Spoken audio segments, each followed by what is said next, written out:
Right. Ready? Hey, Jay, you ready? I'm ready. All right, let's go. Let's get it. Let's get it. Chicken nuggets because of chicken tenders. Aha. What up, y'all? Welcome to the podcast. We got a couple of hot button topics to go over today.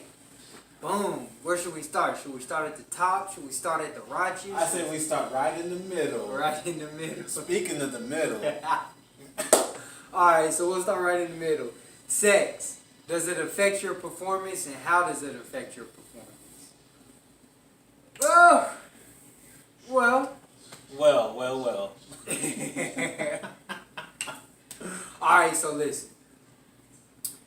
There's that myth like you got to keep your legs and all of that. It takes a man's legs from him. I don't necessarily believe that sex does that. Me personally, like if I know I got like a meet, or like if I got something coming up and I need to perform better, I'll actually try to have sex. I feel like it gives me like power. It gives me strength. But that's without that's what hitting with like no final flash. You know what I'm saying? No final flash. I withhold the final flash, but I harness that energy, if you will. What he is saying is, it doesn't stop him from having sex, but he doesn't finish. So there you go. According to from my experience, that would just make me mad. I wouldn't even want to go to the gym. I would throw a small tantrum. I might throw some pillows across the bed or something and be like, damn, like. I don't want to go to the gym. I'm mad now. I didn't even finish. Well, alright, there's a reason for that. See, sex, it's an energy. Like, sex is energy. There's sexual energy, sexual tension. There's a reason why you can feel sexual tension. It's energy. Now, when you're having sex, you're doing all of this, blue balls and whatnot, all of that. All that really is your energy is up here, and you were channeling it in one direction. All of a sudden, it's cut off, and you're like, wait, that might have been a little. That was a coincidence. Yeah, but oh man, what am I gonna do with all it? Like, that's when you gotta transmute that energy. You gotta transform it. Like, it can turn into creative energy. It can turn into athletic energy. It can turn into all sorts of energy. Like, if you can harness your sexual energy, like that's what I don't know. What's that movement called? That no fat movement or something like that or whatever. Like. They're talking about how they have all this energy, this and that. It's because you no longer just wasting your energy doing nothing.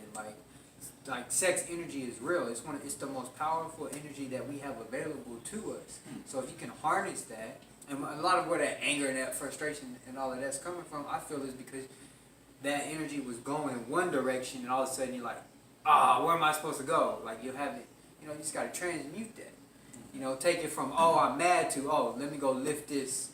Let me go get this PR real quick or something, But with that said, the reason why I choose to withdraw, withhold that final, that release, if you would, is because after that, man, I'm drained I'm down. I want to take a nap. I want to go to sleep. Hey, I feel you there. That's the same way I feel because once I finish, I don't want to do anything. Yeah. And so back to his topic of how he would handle it. Me, personally, I wouldn't even start. I wouldn't even start. I'd be like, if she, the so-called girlfriend, which I'm single, so hey, ladies. So if she were to attempt to make a move, I'd be like, nah, you gotta wait after the gym. Nah. Like we can't go that route. You gotta wait. You gotta hold up. Let me get my lift in. Let me climax on the waist before I climax on you.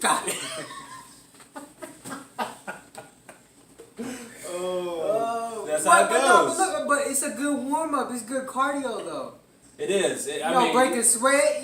Get it going, and then make her happy. Then you get to come home happy. Like you make them happy, or you get to whatever.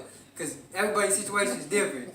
But happy. Then you go handle your business, do whatever you need to do. Come back. They still happy. You gotta warm up in before you hit the weights. I don't know. You know what I'm saying? It's a good form of cardio. It just depends on. To me, it depends on when you use that cardio. Because like I said, once I'm done, I'm done. I I don't want to go to the gym. I just want to relax. You know, I just want to, you know, rebuttal a little bit. Yeah. I mean, I might be able to go to the gym later. You know, 2-3 hours later and be good. But that initial hit, It's a whole nother day. it's a whole yep. Alright, so well, speaking of cardio, fasted cardio. What do you think about fasted cardio? Do you like it? How often do you fasted cardio? So fasted cardio. You know, as you know, I'm a bodybuilder. So fasted cardio, to me, it's good for a short period of time. So if you're getting ready for a competition, and let's say you start out just doing steady state cardio, you know, nothing too strenuous, just a light jog or something like that, maybe a walk at an incline, and then a month down the road you hit a huge plateau. You've already lowered calories in your food, and that's not really doing too much, and you don't want to take away from your food. I would say fasted cardio would be good to implement, just to switch things up, because you wake up, you actually fast throughout the night when you go to sleep. So initially when you wake up, go to the gym, with nothing in your system. That way, as soon as you start doing cardio, it'll go straight to your fat storage. So that's the way I implement fasted cardio. Yeah, fasted cardio definitely is a powerful tool. Definitely, it's another one of those things that's not for everybody.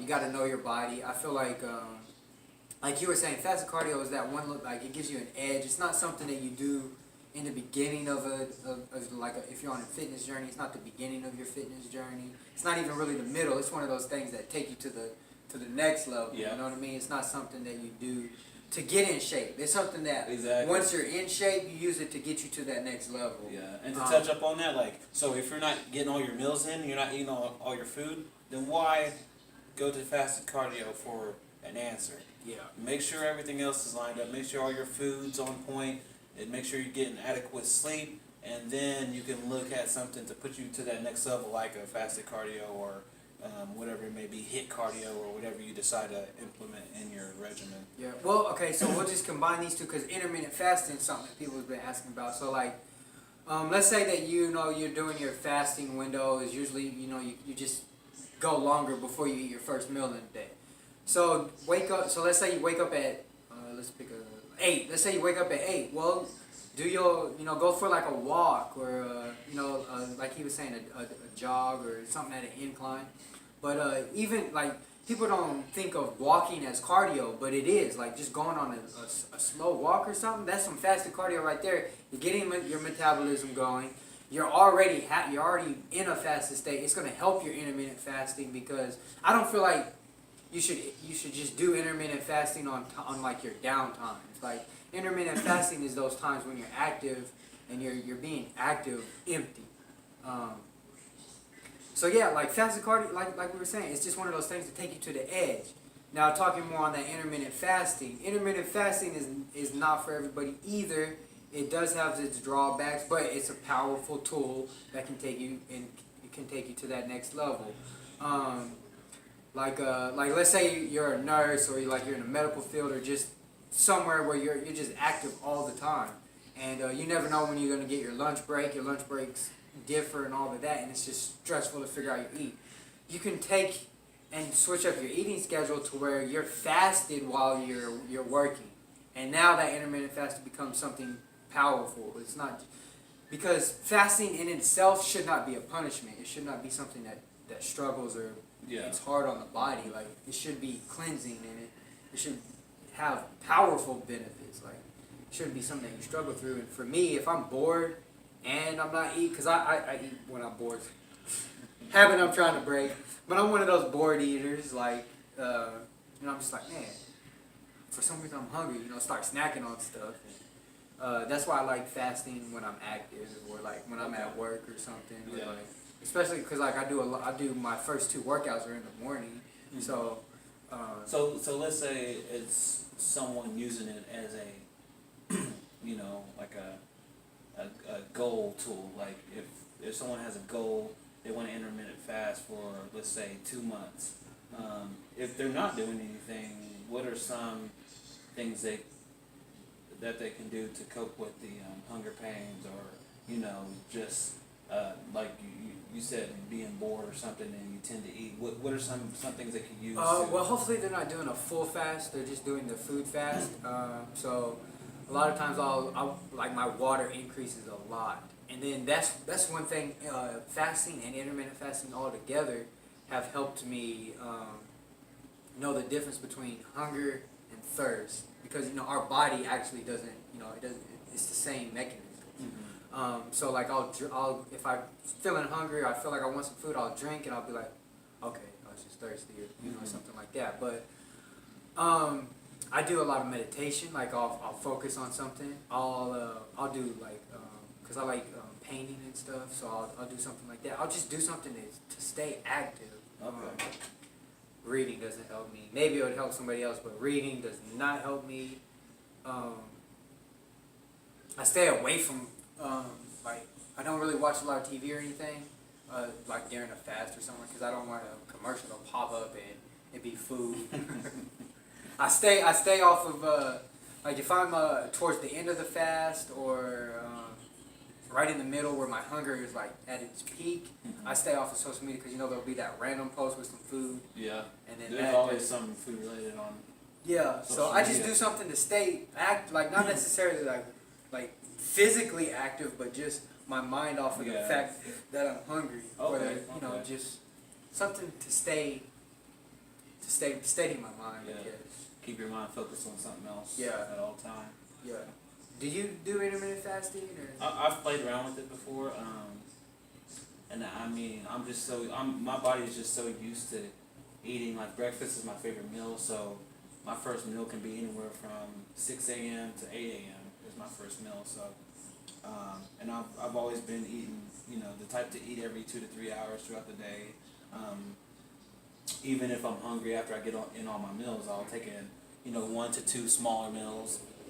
Because if your metabolism's healthy and it's fast enough, 1 or 2 smaller meals on top of what you normally eat, it's not going to hurt you that much, especially if you're active. So, like I said, I've played around with it before, and I've gotten good results from it. But it was hard for me to sustain that since I'm always trying to grow and build muscle, and I just look at it as like a clutch. I don't know. Like, what am I trying to say? What's a good way to put it? I just feel like I can optimize my body and take it to the next level if I take advantage of those extra times I can eat. So the intermittent fasting is just one of those things I tried out, and it did work. It did do what it was supposed to do. I was just having a lot of hunger pains due to my body being adapted to a certain style of eating. One thing I will say about intermittent fasting, it shouldn't be seen, and I hate that this is how the industry pushes it. It shouldn't be a tool, a dieting tool. Yeah. It should be a body awareness tool. Yeah. A self-control tool. So like, because so you have your eating window. Let's just say that you end we're just going to assume that you're a morning faster. So you end your morning fast at 10 or 11. So you've been awake for a couple of hours without food. And then let's say that you have your last meal at 8. That's just your way of being more strict on, okay, I'm not going to have these late night snacks. Yeah. I'm not going to have, I'm not going to overengorge throughout the day or anything like that. This is when I'm able to eat. This is when I'm allowed to eat. Like, it's a controlling tool. And I feel like I don't, if I get hungry, I'm like, okay, I started my hunger here. Okay, I'll go maybe 2 hours hungry. That's about it. Like, and we touched on this on the last one. Like, I don't feel like you should be hungry for more than 2 hours. You're just unless you're on like an actual fast. Like, you're actually fasting, you're doing like a 3-4 day fast or something like that. There's no reason for you to be hungry for more than 2 hours. Yeah. And if you're intermittent fasting and you're hungry for more than 2 hours, you need to play around with your windows. Like, figure out what you can do. Like, what is your activity? Or, you got to play around with it. Because, like, if your last meal is at 8, and this is because I believe you should go to bed by 10:30. So if your last meal is at 8, you're asleep within that 2-hour window, so you shouldn't feel that hunger Yeah. or anything like that, you know. But that's just me. Like I don't think your body should be hungry for more than 2 hours. Okay. Just as far as I'm concerned. So let's switch it up It's good to. stuff right there. Good stop. stuff right Oh, okay. I feel like that's good stuff. So thank y'all for tuning in. Don't miss the next episode. You know, be on the lookout. Boot camp is starting. It's gonna start on the 1st of October. October 1st. It's gonna be a 4-week boot camp. So be tuned in for that. Hey, and it's the best time to take advantage of this boot camp. It starts October 1st, so you got plenty of time to switch up your scheduling, you know, get everything prepared for it, and by the time the boot camp is over, you should be somewhat fit for Halloween. So when you go out to buy those Halloween costumes, That's right. You'll be ready. And remember, there ain't no such thing as too damn much fitness. I'm just saying.